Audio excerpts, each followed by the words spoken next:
Halo sahabat Prater Projokam. Tema renungan kita pada hari Minggu ini adalah pergilah, juallah apa yang kamu miliki. Saudara-saudara yang terkasih, bacaan Injil yang kita dengar tadi sangat menyayat hati. Bagaimana mungkin kita harus menjual semua yang kita miliki, lalu membagi-bagikannya kepada orang lain? Kita sudah bersusah payah mengumpulkan harta supaya kita bisa tenang, damai di bumi ini. Ketika berjumpa dengan Yesus, Dia malah menyuruh kita menjual harta milik kita, lalu membagi-bagikannya kepada orang miskin. Rasanya sia-sialah segala tenaga kita. Sia-sialah kita bangun pagi-pagi, pergi tidur larut malam. Saudara-saudara yang terkasih, siapakah menurut kamu yang paling bahagia, orang miskin atau orang kaya? Orang kaya atau orang miskin sering kita temukan dalam kitab suci. Orang miskin sering digambarkan orang yang cemas karena ketakutan akan harta-hartanya. Dia cemas barangkali hartanya akan diambil oleh orang lain. Maka ketika tidur pun dia di kasur yang paling enak, paling empuk, paling mahal, dia tetap tidak bisa tertidur. Berbeda dengan orang miskin yang tidak memikirkan apa-apa, sehingga dia bisa tidur dengan nyenyak. Saudara-saudara yang terkasih, kita melihat dalam bacaan Injil tadi seorang pemuda yang meminta cara untuk memperoleh kehidupan yang kekal. Dia sangat menginginkan kehidupan yang kekal.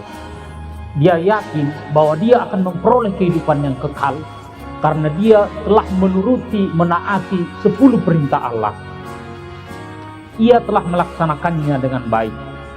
Namun, ketika dia berjumpa dengan Yesus, dia terkejut karena semua yang dilakukannya itu belum menjamin dia untuk sampai kepada kehidupan yang kekal. Dia harus menjual segala harta miliknya, lalu membagi-bagikannya kepada orang supaya ia memperoleh hidup yang kekal. Untuk memperoleh hidup yang kekal, orang harus memenuhi syarat-syarat selain yang sudah ditentukan dalam hukum Taurat. Pemuda tersebut telah setia menaati dan menjalankan hukum Taurat, namun dia kurang satu hal. Dia kurang memperhatikan unsur sosial dalam perintah Allah itu. Secara kasat mata, dia telah patuh akan perintah Allah, tetapi dia mengabaikan unsur praktis dan unsur sosial dari 10 perintah Allah itu. Saudara-saudara yang terkasih, Yesus menyuruh pemuda itu untuk menjual harta miliknya, karena Yesus tidak mau pengikutnya setengah-setengah. Ketika pemuda itu memiliki harta, maka dia tidak akan fokus seutuhnya, tidak total untuk mengikuti Yesus.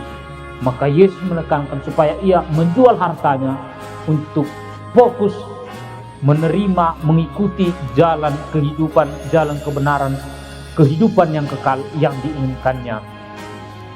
Namun saudara-saudari terkasih, perlu kita ingat bahwa Yesus tidak memandang kekayaan itu sebagai suatu yang jahat. Namun sering bagi beberapa orang, kekayaan kerap menjadi penghalang untuk melaksanakan kehendak Allah. Saudara-saudara yang terkasih, semoga sabda Tuhan yang kita dengar hari ini membantu kita untuk semakin memfokuskan diri, memberi diri total kepada Allah. Salam sahabat Prater Projokam.